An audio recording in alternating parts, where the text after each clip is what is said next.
To my fellow strikers and sunbreakers, it's time to learn the way of the Sentinel because Void 3.0 is incredibly strong. And although our enemy hunters and warlocks have some spiffy setups themselves, like being invisible for 19 hours a match, it's really not that bad for a Titan either, so I'm going to teach you how to dominate with it in PvP. If you're new to the game, or maybe just a hunter and warlock thinking of switching, you're going to learn everything you need to know in this video. And if you're highly experienced on Titan, I promise you're going to learn some inside tricks along the way, especially how to master the new Void subclass. Starting with the grenade, we have 7 options, and I'm going to toss up the cooldowns on screen because they're different for every type you choose to go with. Throwing an Axion sends up to 2 trackers towards the enemy, hitting for about 100 damage. Magnetic is just a sticky nade that has 2 explosions, and it doesn't one-hit kill. A scatter nade is like this mess of damage that explodes on impact with any person or surface. It can do over 200 damage, but it's finicky. Spike nades are these cones that you can stick to surfaces, and they extend out pretty far. They deal out these ticks of damage around 28 or 29 constantly until it runs out. Suppressor is probably the closest thing to a Halo frag, I guess, and when it goes off, not only does it deal 130 damage, but it'll suppress anything within 9 meters of it going off for 5 seconds. So for that window of time, they can't glide or use any of their abilities, and it's commonly used for taking people out of their super. The Void Wall is a 10-meter line of fire, I guess, and it instinctively tries to point in the direction of the opponent. So let's say you throw it at the ground,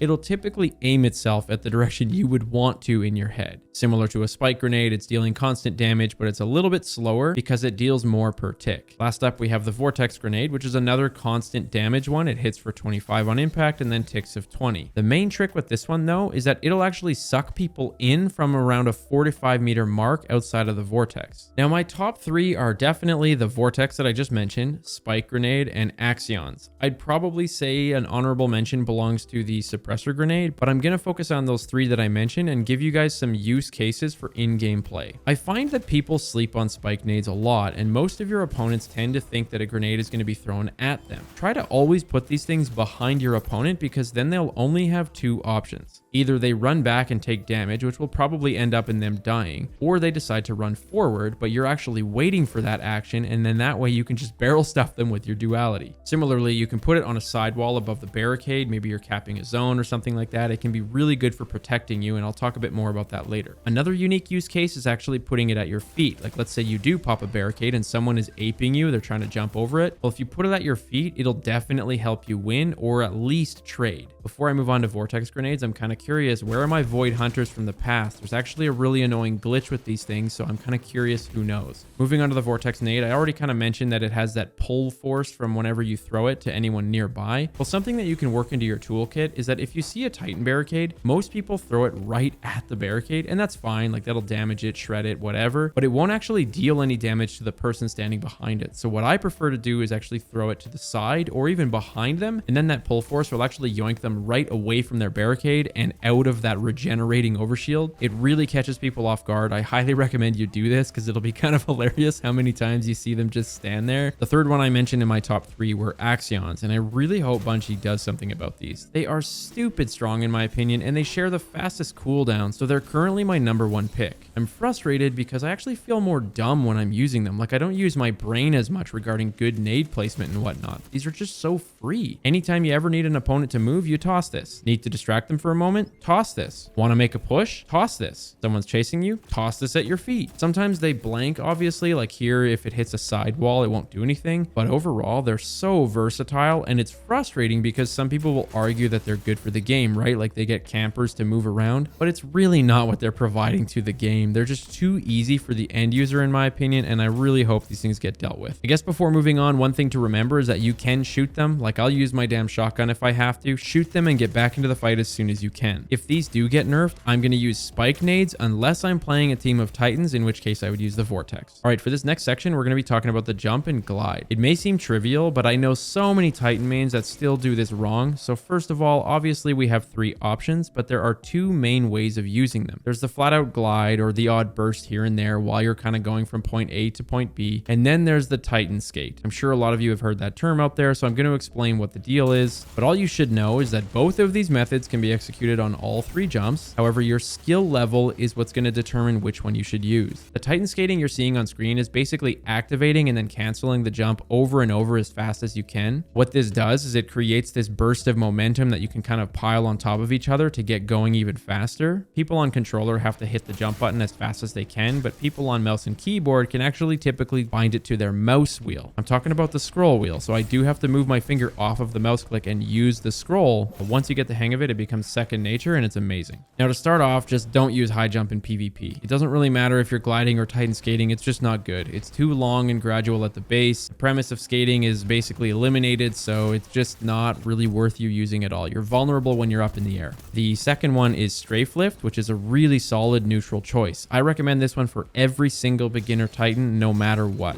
Even the experienced ones who can't consistently Titan skate, I think you should start here. The reason why I like this one so much is because it has 2 vertical options. When you're sprinting and you do your first initial jump, if you do your burst immediately after, it'll actually push you upwards with a lot of vertical pace. This is really good for hovering over doorways and whatnot. But then if you actually wait a lot longer on that hop before activating the burst, it's not going to give you any vertical movement, which is really nice to stay low to the ground. You'll end up gliding perfectly horizontal and it's super consistent. Titan skating on this is still really nice. It's a little bit quicker. It's great for practicing, all around what you should absolutely start with. The catch, however, is that once you learn Titan skating and you're getting really comfortable with it, catapult is way more addicting. There's a few things to be careful of though. The catapult jump bursts you off with a really strong momentum in both the horizontal and vertical direction. What I found was back on strafe lift, I really like to run 5 mobility, but when I moved to catapult, I actually really prefer 3 mobility. It kind of sucks because my strafe speed is slower at 3, but the movement when you're running a lower mobility on catapult to prevent the amount of vertical boost you get with every glide is so much better. When you give catapult a shot, it's going to feel really weird at first. Like if you accidentally don't cancel your burst, you're just going to shoot right up in the air and basically die. Another problem is I found early on I was focusing so much on like having this super mega fast, awesome looking catapult movement with my Titan skate. Like maybe I should just hit my shots with my weapon. But finally, over enough playtime, once you get the feel for it, you'll absolutely love it. Another bonus that I found with catapult lift is that I'm a lot more successful with my backpedaling shotgun moments. Like if someone catches me off guard and I try to quickly backpedal and shotgun them, we'd probably trade, right? But on catapult, I find that their melees always whiff. I think it's because that short little window where I'm using my burst to backpedal, it's sending me just far enough back that they're not within range. And as a result, I win way more of that scenario now that I'm on catapult. Lastly, I know this is a Void 3.0 video, but on stasis, when you slide, make sure to cancel your sprint during that slide animation and then Titan skate right out of it. I've covered that extensively in my other videos though, so I'm just going to leave it at that for now. Moving on to the melee, we have 2 options, and I personally think you go shoulder charge all the way. I've used both of them extensively now, but the benefits from shoulder charge just simply outweigh the shield in my opinion. I will say that the shield throw is really fun in 6s. Like this thing bounces off of everything. I think it was Bungie's attempt at giving Titans some sort of extended melee, like maybe mimicking the Shuriken or Celestial Fire type deal. It technically deals 61 at base, but since you're probably running overshield, that'll actually bump it up to 73 in most cases. And it is worth noting that for the Syntho mains out there, it'll bump it up to 112 damage. A fairly common use case is when you get someone weak and they're outside of range, you just throw this, right? Maybe you're still using the Fel Winters without realizing that they've absolutely decimated that thing. Please stop using that. But when you ultimately leave your opponent alive, at least you have a shield throw to finish them off. Another example is probably when someone is trying to recover or like they're running away. Well, you can often just throw this in their general direction and get the job done anyways. But now why shoulder charge over the shield throw? First of all, it's incredibly fun. And I really think we lose sight of that sometimes with Crucible because of how much cheese that we have to go against. The straight up fun factor, no matter how effective something is truly important. And I'm telling you, shoulder charge is so much fun for moving around the map. When I first started, I found myself always punching before it was ready to proc though, so it will take a little bit of time to get used to. Like you need to sprint for I think 1.25 seconds before this thing will actually work. I was probably meleeing at like 1.1 seconds or something, and then once I got the timing down, I realized I could do one full set of Titan skating, and at the bottom of my glide, I could activate it every time, so I don't really mess it up anymore. There's just so much to this thing though. Sometimes I'll be caught in a spot and it feels like I have no way out. Well, I'll just sprint up against the wall for 1 second or just over 1 second, and then I can just shoulder charge my way out. Like super effective here on Endless Veil, for example. Sometimes I'll even use it to bait people, so if they clearly see me running in one direction, I'll quickly turn around and shoulder charge the other way so I can start shooting them from behind, because they typically go to meet you wherever wherever you were headed. I might even start an engagement, then shoulder charge to get within shotgun distance, or heck, I might even use it to just straight up get behind them. Another effective use case is the ultimate shotgun melee combo. It's like when Roadborne is procced for the chaperone or something. Super, super good. You can shotgun someone from really far out and then melee immediately after, and you'll secure the kill. For the more experienced Titans out there, you may have noticed that after sprinting, there is a window of time, even if you've stopped sprinting, where you can still proc the shoulder charge. For example, I can slide out and take a pot shot on someone, then shoulder charge right back to where I was. I mean, heck, since we're on Endless Veil, I can bait out a sniper shot really easily while also getting some information because I can slide, look where things are, and then immediately shoulder charge. Doing this does take some practice, but once you get the hang of it, it becomes second nature and it's extremely strong. Like from the other person's perspective, it looks crazy.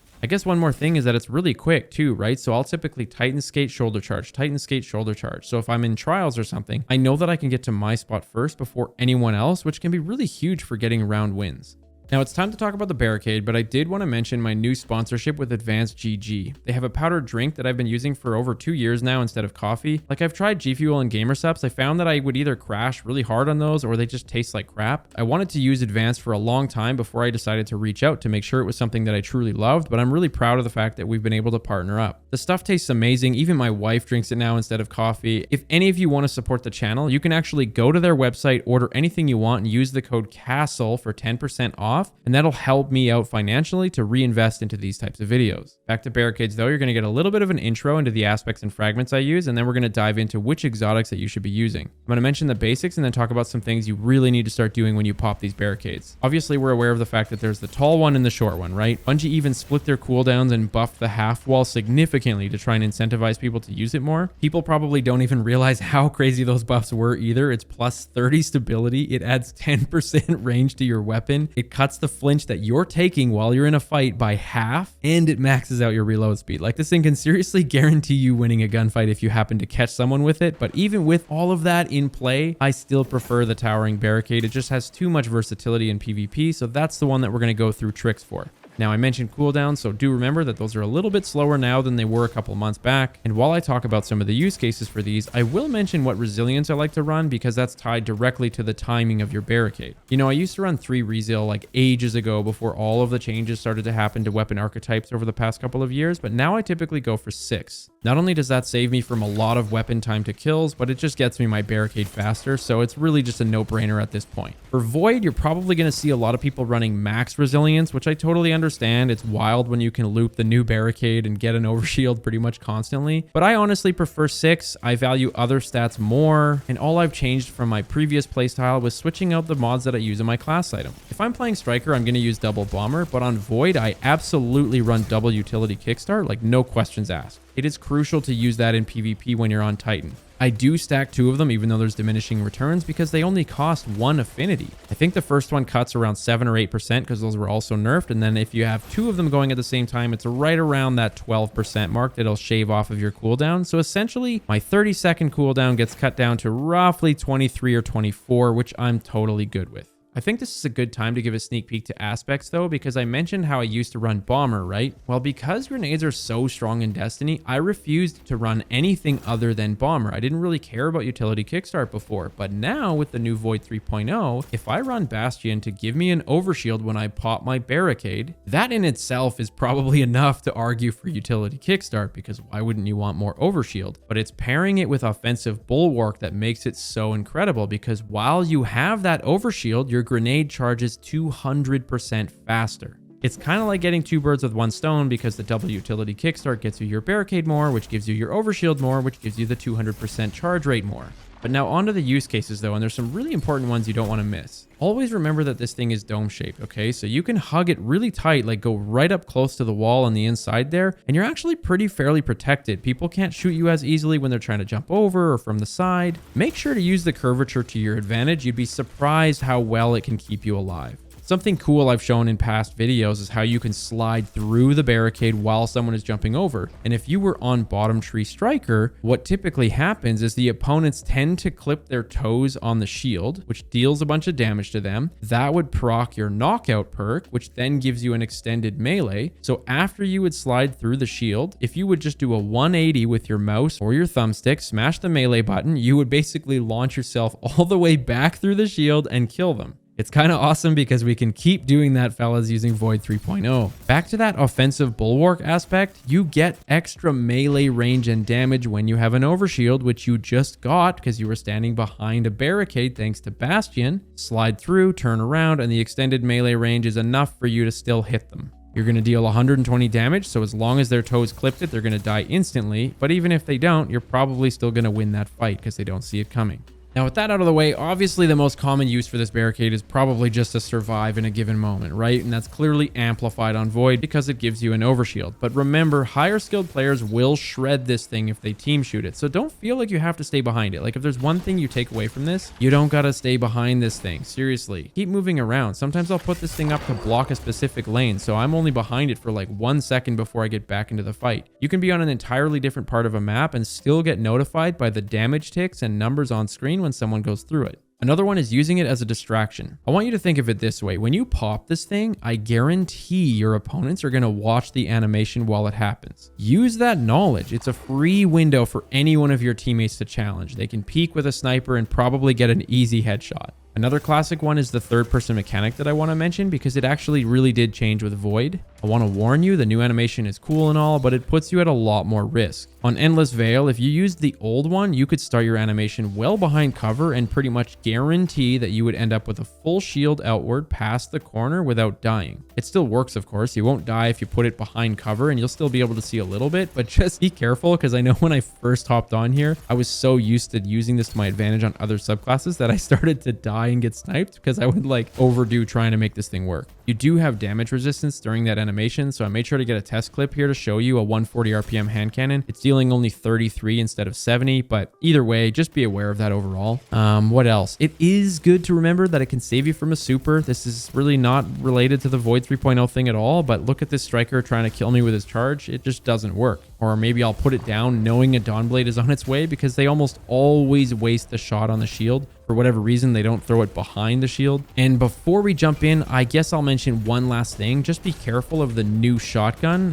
What's it called? The Ragnhild D? Did I even say that right? Bungie, how do you come up with these names? Can someone please explain to me? Ragnhild-D? Anyways, if someone is rocking this shotgun, you might want to check their helmet really quick for that seasonal artifact. It's called Psionic Forging 2. What it does is it buffs the origin trait on that shotgun and it can kind of glitch out and even kill you through your shield. Like someone will just take a shotgun shot, it'll toast your entire shield and kill you behind it all in one shot. Super fun and glitchy. Okay, on to aspects. I've already mentioned the two that I use. Although I am fiddling with a pretty fun and unique controlled demo build, you should 100% be starting off with Bastion and Offensive Bulwark. Every time I talked about getting a 45 HP overshield from your barricade, that was thanks to Bastion. It gives you instant health, and when you take damage, it'll regenerate at 10 health per second. If you leave the 5-meter zone, that regen will stop, but the overshield stays for 10 seconds. Lastly, it'll give it to your teammates too. They literally just have to walk up within 5 meters of this thing and they're gonna start to get some overshield. Super, super awesome. I'll even do that myself. Like I'll ditch the shield or barricade. I know I use those two words interchangeably. I'll go out, I'll get into a fight or whatever, and then I'll kind of dip back behind cover, get some shield regen and health regen at the same time, and then slide back out. It's really effective. Think of it as like a rift that you can just leave and come back to. For the second one, Offensive Bulwark, it basically enhances you while you have the overshield. Your grenades are charging 200% faster, which I explained why you want to use double utility kickstart over bomber. It gives you that extended melee range I talked about with that one slide through the shield example, plus the 20% more damage. So you're going to do 120 instead of 100. And then finally, don't forget that each melee kill extends the overshield clock so you can keep this thing running after you leave your barricade. With those equipped, you get to pick 3 fragments. I use Echo of Leeching, Exchange, and Persistence. Echo of Leeching is amazing. It allows me to keep crutching my old school bottom tree striker reversal. I mean, getting health back on a melee kill, what else can you ask for, right? Plain and simple, very effective, absolutely must use. The second one, I really like to use Echo of Persistence because it adds 50% to my overshield timer. The thing is, I find people run away when they see a Titan pop a barricade, and it's even worse now with Void 3.0. I said earlier, I really don't care to stand behind my barricade for very long at all, so I prefer to have 15 seconds instead of 10 in order to catch my opponent. Basically, this thing guarantees that I'm going to have the overshield or the upper hand when I finally get into my engagement after I leave my barricade, and then that window of time is also a little bit longer for me to get a melee kill under Bulwark to keep extending it. The third one I mentioned was Echo of Exchange. You know how I keep saying grenades are extremely strong? Well, even after all of the changes in December, they are still so freaking strong. This fragment allows me to run a little bit lower discipline and push into my other stats because it gives me grenade energy on my melee kills. I really like that synergy, right? So when I'm using offensive bulwark to get the melee kill and extend my overshield, it's also going to give me 15% of my charge back. Since I've been kind of mentioning my stats throughout the video, I guess we'll talk about discipline. I used to run 8 no matter what, with double bomber, by the way, on my other subclasses. With Void 3.0, I've been finding 7, even 6 to be just as good. Like 7 feels stronger than when I used to run 8. 6 feels just as good. And if I ever decide I want more grenades, I can just run grenade kickstart on my gauntlets because they finally made it so that changing the affinity of your stuff isn't super expensive. So I'm super happy about that change. If I had a gun to my head and I had to change something, I'd probably swap out Exchange for Remnants or Dilation, but I keep finding myself coming back to these 3 that I've been talking about. Okay, now the final section. What the heck should you run for your exotic armor? And as a test to see who's still watching, I'm actually doing a giveaway from Advanced GG as well. I have 10 $40 gift cards, and the first 10 people to comment my favorite color orange, I'll DM you the code. But let's talk about Dune Marchers. These things are always going to be a contender, okay? I'd be lying to you if I ever said these things aren't S tier, even on Void. Seriously, I don't care how meta or overused they are, the boots are incredible, and you're not doing yourself any favors by refusing to use them. Dune Marchers are perfectly great with Void 3.0, but I did want to mention some honorable mentions and one special one that I've actually been running over the Dune Marchers as of late. One-Eyed Mask is of course a solid option. We'll call that honorable mention number 1. Turning down more overshields is not a cool hipster thing to do. It's still a really good exotic for you to run. The Antius wards are ones that I think are really slept on still. Don't forget that these things literally provide you the first shot for free in nearly every engagement, and as a result can win you a lot of your 1v1s, which as a result can win you a lot of trials rounds. They're still super good.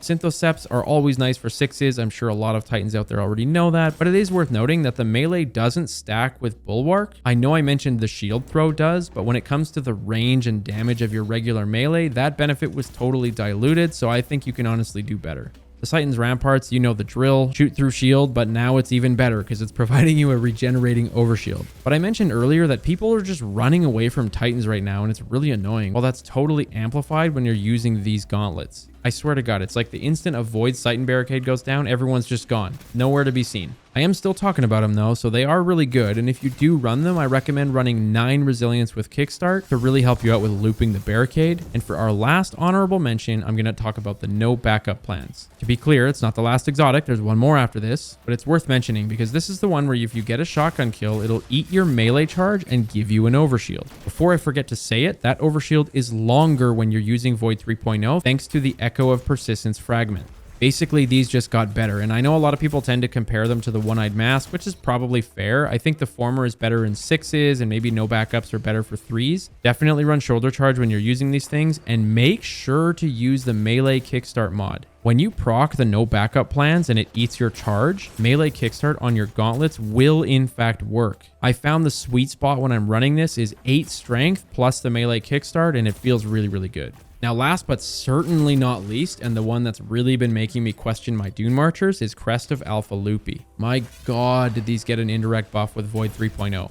Without this chest piece on, when you pop that barricade, it's 45 health, right? Well, I want you to think of that as a blanket over your current health, and most people are popping their barricade when they're really weak. So let's just say you're at like 15 HP, you pop the barricade for that 45 health blanket, meaning you're still one shot from a hand cannon. 45 plus 15 is only 60 health. Well, what Crest of Aplle does is it tacks on an actual health bump simultaneously underneath that overshield. It's not a tiny amount either. It'll add up to 58 health to your bar to a maximum of 130. If that was a bit confusing, let's just forget about the overshield for a second, okay? Say you're at like 120 health and then you pop your barricade wearing this chest piece. It'll only add 10 health to your bar because it caps out at 130. But now if you were really, really weak, like around that 15 health mark from the previous example, it'll add 58 health to your bar. For reference, the Worm Husk adds 44. So the best way to think of it is it's going to give you around 60 health, but it'll cap out at 130. Pop this thing with Void 3.0, and now in a split second, you're getting 58 health from Crest of Aplle plus the 45 overshield, and suddenly you're at over 100 health instead of the 60 from before.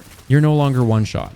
The second part of the exotic is that it works for your teammates too, so think of it as like some sort of stim pack for you and your entire team. Then the cherry on top is that it gives you an extra orb of power for your super. And guess what happened to the bubble super this season? It got bumped up to tier 5 cooldown. That's right, I did not forget. What super do I use? It's bubble 100%. In 6s, sure, you can go out, have some fun. Sentinel is like super fun to use, but it's a tier 2 cooldown, so it takes ages to get that. And bubble is now tier 5, meaning the fastest in the game. Just to give you some context, if you were running, say, 5 intellect on Bubble, that is way faster than if you were running 100 intellect on Sentinel. In fact, I don't even think that one's close because of the way damage given and taken are scaled for your intellect. I kid you not, it's probably more like 20 intellect on Bubble is equivalent to 100 intellect on Sentinel. Running Bubble is kind of a double whammy too, right? Because not only are you getting it first to create orbs first for your teammates to get their supers first, but if you're running Crest of Aplle, you're going to get an extra orb, which again benefits everybody. I really think that this one is something that you need to give a shot. Take off the Dune Marchers just for a little bit. You'll see how effective this can be. And if you were interested at all in what I meant by damage given and taken and how those things were like scalar, the next video that's on screen right now is actually where I broke down exactly how intellect and super regeneration works. Other than that, if you decide to subscribe to the channel, I'll see you in my next video. Cheers.